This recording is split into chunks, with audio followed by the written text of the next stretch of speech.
पिछले वीडियो के अंदर हमने बात करी थी कि फसल बीमा के अंदर हमें क्लेम क्यों नहीं मिलता, हम ऐसी क्या गलती करते हैं जिसकी वजह से हमें क्लेम मिलते टाइम हमारे लिए मुसीबत खड़ी हो जाती है।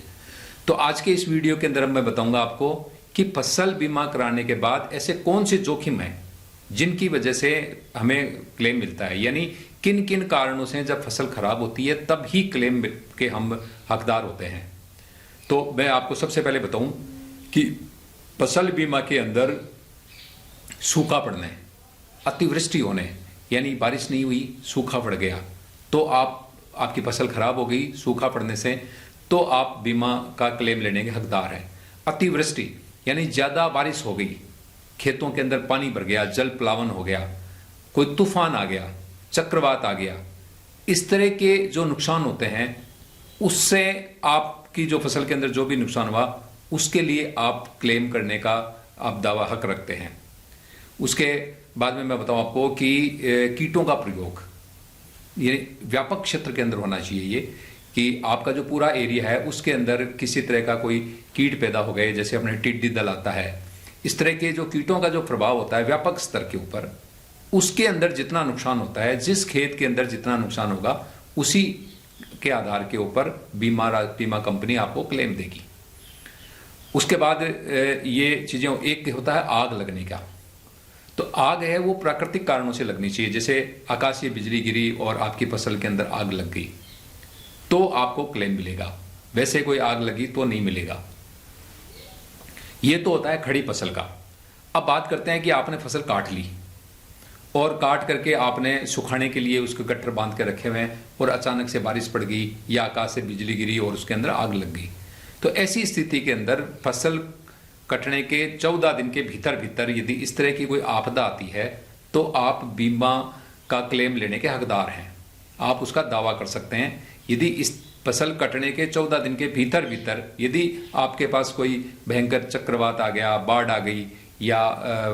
चक्रवात से मूसलाधार बारिश हो गई और खेतों में पानी भर गया और आपकी फसल खराब हो गई या आग लगने से खराब हो गई, तो ऐसी स्थिति के अंदर आप नुकसान होने के 72 घंटे के अंदर बीमा कंपनी को फोन करके या उनका जो ऐप होता है मोबाइल में उसके थ्रू आप शिकायत दर्ज करवा दीजिए ताकि आप अपना क्लेम लेने के हकदार बने। यदि आप शिकायत नहीं करेंगे, आप सोचेंगे कि सबके खेतों में हुआ तो मेरे यहाँ भी जांच करने के लिए आ जाएगा, तो कोई नहीं आएगा। ये जो हम सोचते थे कि भाई हमने बीमा करा दिया और क्लेम आ जाएगा, ये पहले आते भी थे, तो वो जो सरकारी सहायता होती है वो आती है, बीमा कंपनी इस तरह का नहीं देती। या फिर पूरे एरिया के अंदर मान लीजिए कोई नुकसान हो जाता है और उसके सरकार के दबाव से बीमा कंपनी आपको कोई बेनिफिट देती है तो दे देगी, अदरवाइज आपके खाते में कोई चीज़ नहीं आएगी। अभी मेरे पिछले वीडियो के अंदर कईयों ने बोला कि साहब हम 3 साल से बीमा करवा रहे हैं, हमारी प्रीमियम कट रही है और उसके बाद हमें कुछ नहीं मिला। तो भाई फसल तुम्हारी खराब होगी, तुम उसको शिकायत करोगे, बीमा कंपनी आएगी, देखेगी, तब तो क्लेम मिलेगा, ऐसे थोड़ी मिलेगा। कई लोगों ने ये भी कहा कि भाई बैंक वाले जो है हमारी सुनते नहीं है, जब हम फसल की सूचना देने जाते हैं तो बैंक वाले सुनते नहीं है। तो मैं इसके बारे में आपके बैंक में तो मैं नहीं आ सकता, लेकिन मेरे आसपास जो 2-3 बैंक हैं उनके मैं मैनेजर से बात करूंगा और वो बाद में आपको सुनाऊंगा भी, वीडियो के माध्यम से सुनाऊंगा, कैमरे के सामने मैं चर्चा करूंगा उनसे कि किसानों की ये जो समस्या है क्या वाकई समस्या है या लोगों के अंदर एक भ्रम है कि साहब बैंक वाले सुनते नहीं है। हो सकता है कई जगह नहीं सुनते हों, लेकिन सारे बैंक मैनेजर ऐसा नहीं है। मुझे इसके बारे में बैंक मैनेजर नहीं बताया था। आपको मैं बता दूं, सरकार ने इंश्योरेंस कंपनियों को यह कह रखा है कि किसानों के अंदर जागरूकता फैलाएं और उन्होंने एक जागरूकता रथ भी बना रखे हैं, जो आपने मेरे पीछे ये फोटो में देखा होगा, ये इंश्योरेंस कंपनी ने ही बना रखा है। लेकिन समस्या क्या है कि पहले तो इंश्योरेंस कंपनी नहीं चाहती कि आपके अंदर जागरूकता आए, क्योंकि जागरूकता आएगी तो आप क्लेम लेंगे और इंश्योरेंस कंपनी कंगाल हो जाएगी, तो कोई आदमी अपना घाटा क्यों करेगा। तो इंश्योरेंस कंपनी कभी भी जागरूकता फैलाने, ठीक है सरकारी नियम है तो उनको काम करना पड़ रहा है जागरूकता के लिए, तो वो दिखावे के तौर पे सही। दूसरा